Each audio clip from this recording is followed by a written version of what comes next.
I think that the simulation improved the instruction because it wasn't the kids sitting there and me feeding them information. It was flipped around where they now took ownership for everything that they were doing in there, right? Everything that happened, they had to do something together, either as a whole group or as separate groups, and they had to take a lot of responsibility for their learning. I thought that was really cool.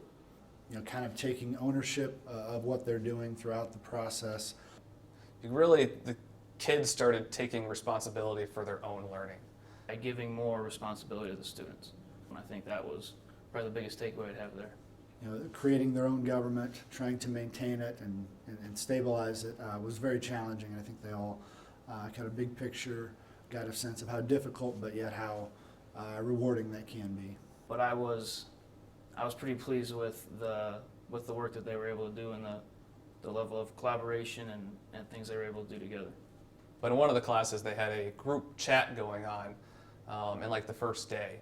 So before I knew it. I think that teaching about government and then actually trying to do government and create government with the simulation, with self-government works, was really valuable for the students. It's one thing to say, oh yeah, everyone's voice counts and everyone needs a vote, but when you actually are doing it and trying to actually listen to others and create policy and create a government, it's a lot more difficult than it seems. And I think that was something really valuable for students to experience. So it was interesting how quickly the class went from order to chaos and then back to order, because chaos to teenage students was completely reprehensible. There was a couple instances where I thought that the true leader, the one like running the conventions and things, very clearly in charge, then wanted to like step back and not assume a leadership role in terms of like a president or a congressional role in the Constitution. So I thought that was kind of from a social perspective interesting. Like they took charge, and then when it was officially time to take charge, they didn't want to be that guy. So there were some cool things like that were interesting. There was one specific story, kid in class, he didn't like whatever they had, when we were putting together their constitution, their class constitution, he felt like the process was too slow or whatever it was. So he went home that night and he drafted 7 articles of his own constitution. He had emailed it out to everybody, shared it with them. They brought feedback back to him, and then he laid the whole thing out and brought it to me. It was pretty cool that he took ownership of it and just went with it. And it was really good too.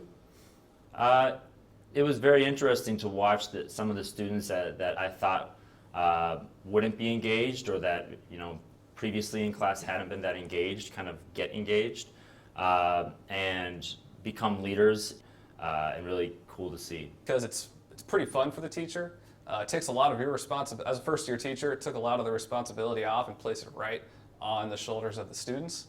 But more importantly than all that, the students really enjoyed it. But the kids enjoyed it, you'll enjoy it, and everybody learned something. It was new, it was unique, it gave the students a chance to do stuff that they normally don't get to do, and I think there were days when they got fired up about it. And it's very well put together, it kind of walks you through it, and I'm excited for it next year now, because going through it the first time, I know there's things that I'm going to do differently the second time. But it really does provide a lot of value to students, and it's fun as a teacher too to go through it. The way the simulation will influence me after teaching it is I have a much better grasp now on the primary documents that the simulation provides. So each student gets a workbook, and it's filled with primary documents from the Revolution era and beyond.